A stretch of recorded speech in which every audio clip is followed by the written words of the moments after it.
So unless you've been living under a rock, then you have heard of Oliver Anthony and his song, Rich Man North of Richmond, OMG. And by OMG, I mean, oh my goodness, not oh my God. So don't email me. Anyway, wow. And now, and let me confess, I am not a listener of country music. This generally wouldn't pop up in my inbox, but my, oh my, Anthony puts out this song. I probably caught wind of it 3 days in. I think it was like at 8 million views. I don't know how many millions it has accrued at this point, but this song, I put it on instant repeat. I came home. I made my children listen to it. I made my husband listen to it. I made my mama listen to it. It spoke to me so much so that in the first Republican presidential debate, that was the very first question the Fox News reporters asked all 8 of the Republican candidates for president who were up on stage. That's how much of an impact this song has made on our nation. It is undeniable. I'm going to play it here, but I'm going to do something a little bit different. I want to play a reactionary video of all the reactions that others have had in listening and watching Oliver Anthony. So here you go. I've been selling my soul, working all day, overtime hours for bullshit pay, so I can sit out here and waste my life away, drag back home and drown my troubles away. It's a damn shame what the world's gotten to for people like me, people like you. Wish I could just wake up and it not be true, but it is. Oh, it is living in the new world with an whole soul. I can rock with that. These rich men north of Richmond, Lord knows they all just wanna have total control. Wanna know what you think, wanna know what you do, and they don't think you know, but I know that you do. 'Cause your dollar ain't shit, and it's taxed to no end. Okay. Those are rich men, those are rich men. Oh, this is true. Tell 'em, buddy. Some of us can't say what we absolutely know is true, and he's articulating. I wish politicians would look out for minors, and not just minors on an island somewhere.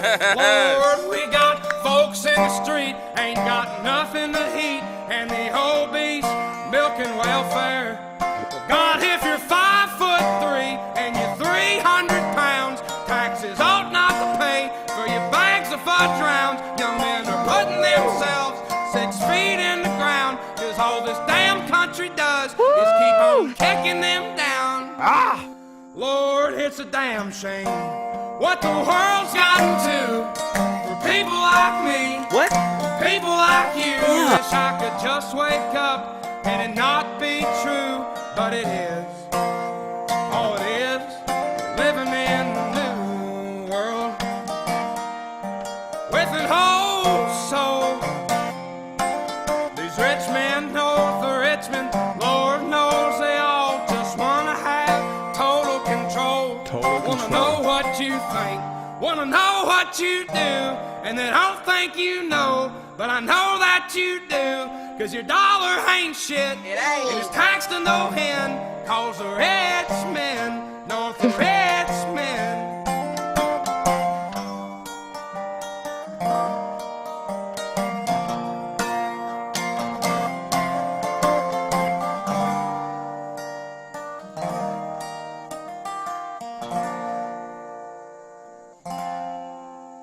I've been selling my soul, working all day, overtime hours for bullshit pay. Damn.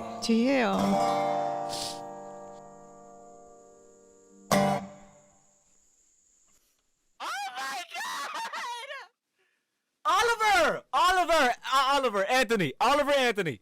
Rich men north of Richmond.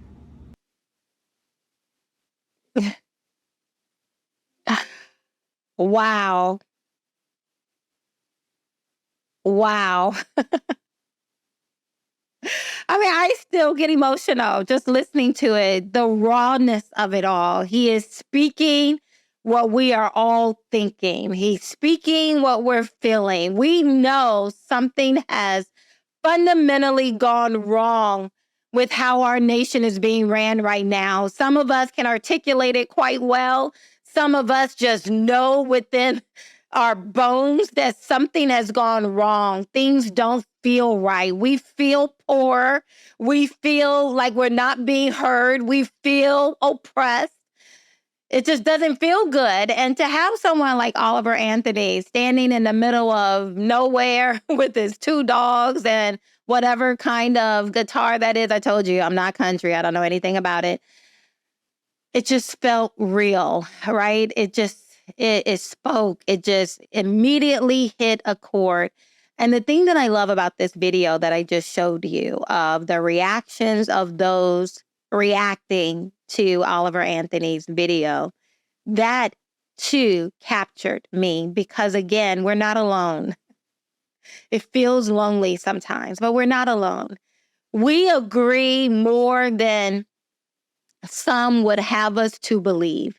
You saw in that video, and then the thing that just stuck out to me and what I love so much is Black people, white people, people with tattoos, people with a lot of piercing, people with no tattoos, no piercing, some church boys, some sketchy looking people, right? And yet we're all in this together. I used to say that all the time. If my side of the boat goes down, your side of the boat is going to go down too. And we live in a culture where we think we win if we can knock the other side down, right? If I'm straight, I win if I can do a got you moment or an epic takedown video of someone who's not straight. I'm Black, so let me do a takedown of white privilege. Now I won. No, we're all in this together. And there are those, I believe, that the division is real, the hatred is real.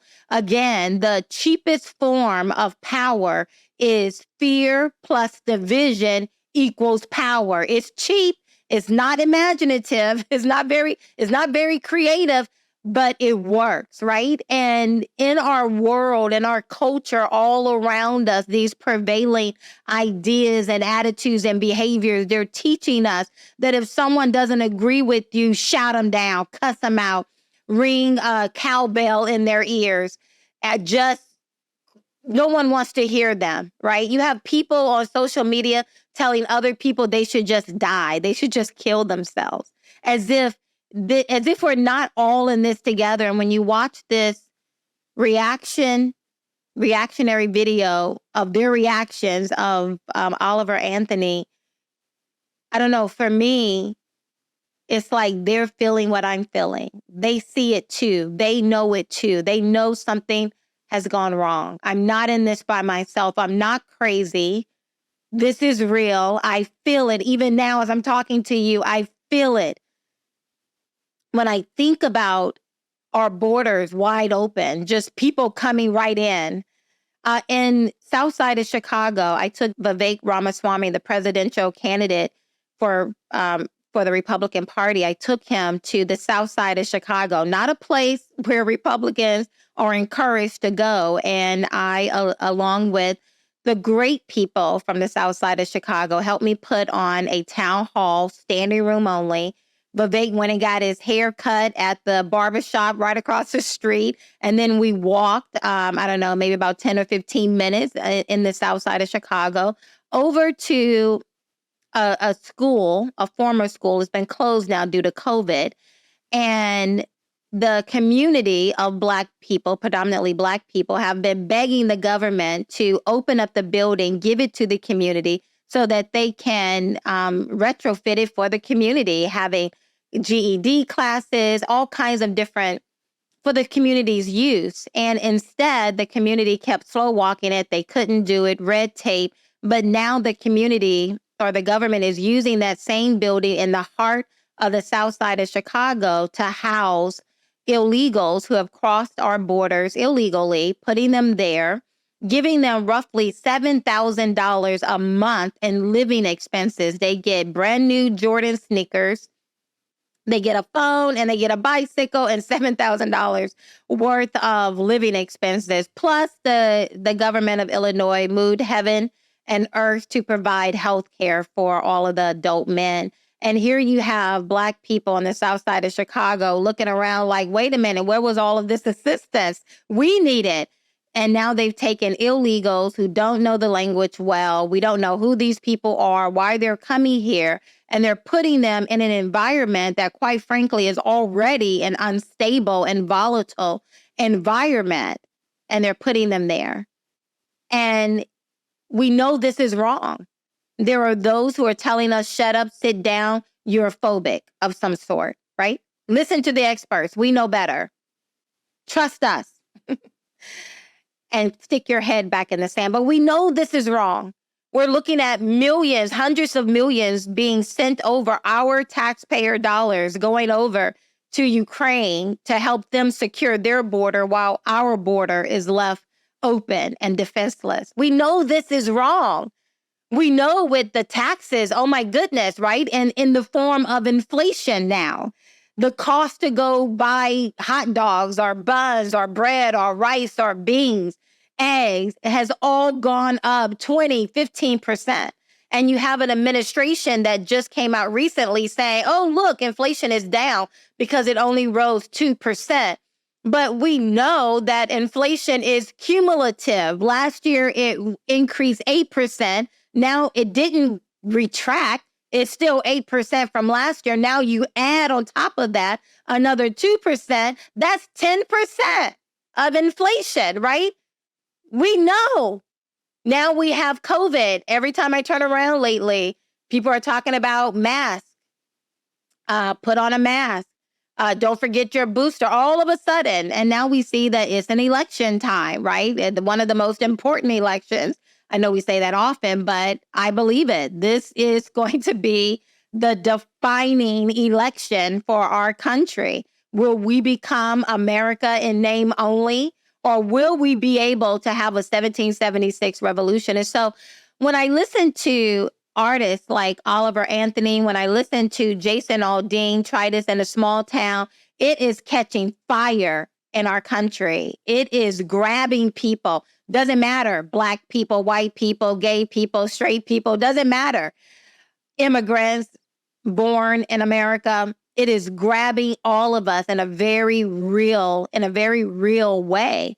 And I am the National Grassroots Director for the Vivek Ramaswamy Campaign. And so I spend a lot of time on the ground talking to the people. And I'm so low to the ground that I can feel this seismic shift that's happening all around us. And it is my hope that this energy that I'm seeing will lead to a 1776 revolution where we take our country back, where we look to those rich men north of Richmond and we say, no, we will be a nation for the people, by the people, and you will represent our interests, not the interests of the WEF, the WHO, the UN, and God and Zelensky and anyone else, but you will represent our interests. We know something has fundamentally gone wrong. One of my favorite lines in this, which really got me, I mean, all of it is really good, but one of them is when he says, what was it?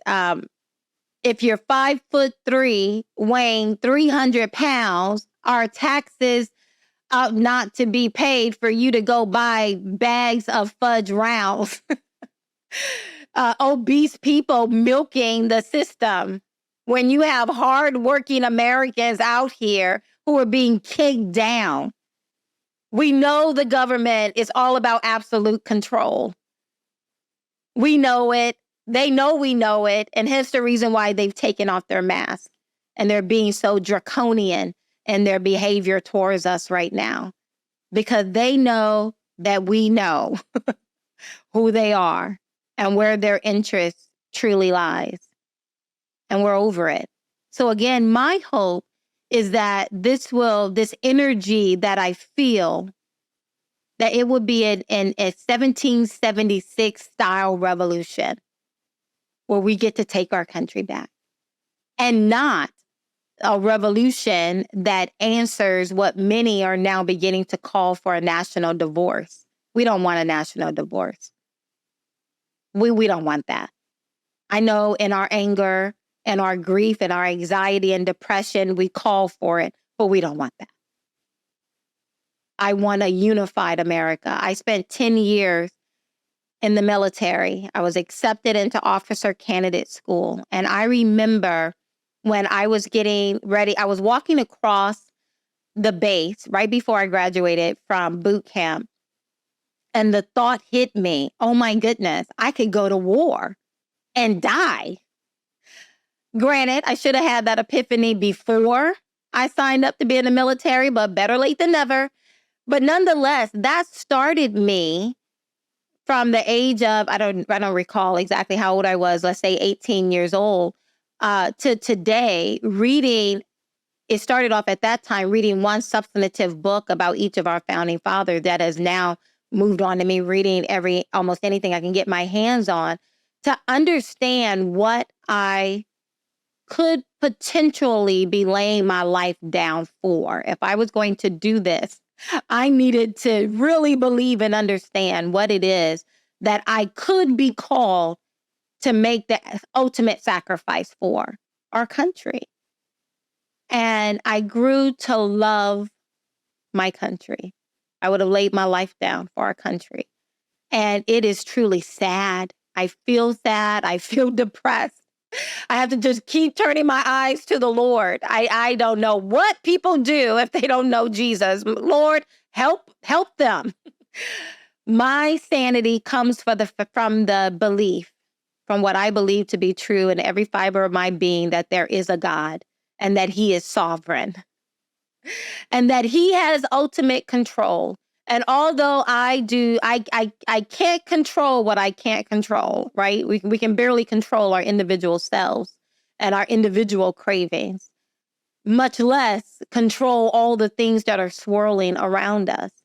And so my desire has been to understand who I am, to figure out my purpose, to put my hands to the plow, and to not look back. I am convinced this is the fight we must fight. And I believe when you have songs like Oliver Anthony, Rich Man, North of Richmond, again, Jason Aldean, Try That in a Small Town, it is speaking to that part of us that says, I am convinced that my job is to stand, to put a stake in the ground for this country, and come hell or high water, I will not move.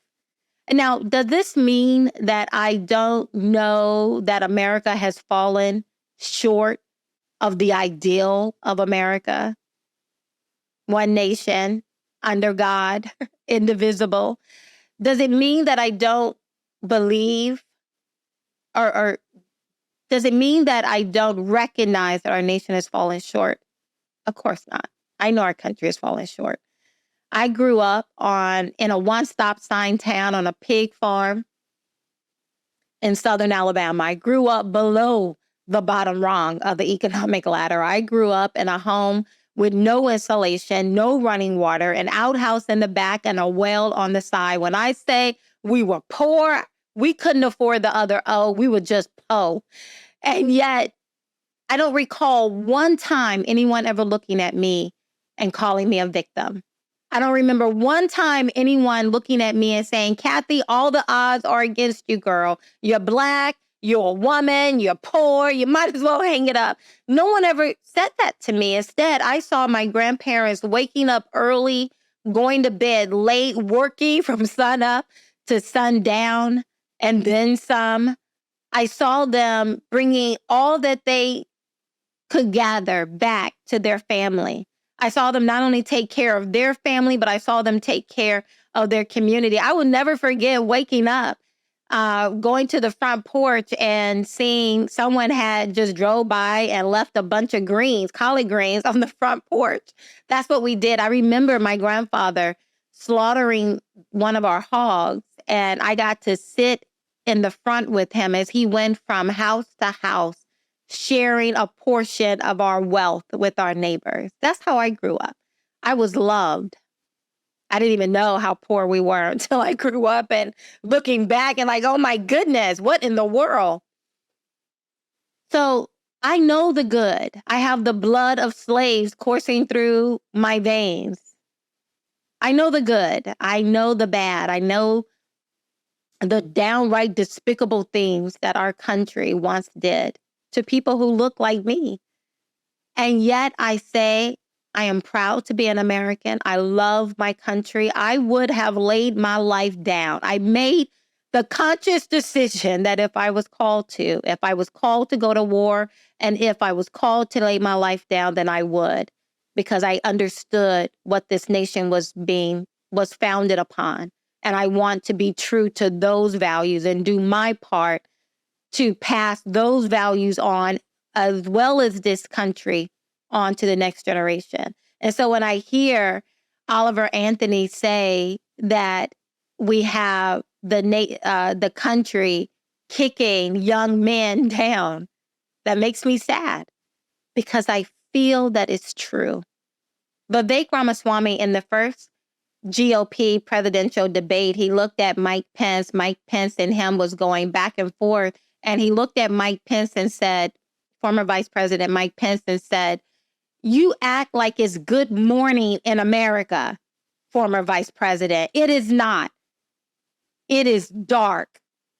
We are living in dark times, and we are. And we need to get our mind wrapped around that. We cannot pretend, keep quoting 1982 Ronald Reagan quotes and think somehow that's going to fix the issues we're contending with in the 21st century. We got to become very real, and we have to speak truth every step of the way. Truth to ourselves, truth to those in our immediate circles, and then begin to work our way out to our neighbors, to the man at the grocery store, to our leaders. We have to start speaking truth. And I just wanted to pause for a moment and just give a round of applause to those men and women like Oliver Anthony, Jason Aldean, and others who are just picking up their guitar and speaking truth. I just recently watched the Barbie movie, and there was a scene in there where the women said, if you speak truth to the cognitive dissonance, that is how you wake people up. And it was simply them speaking truth that got all the other Barbie dolls to come out of their trance of just following and doing the bidding of all the Kens.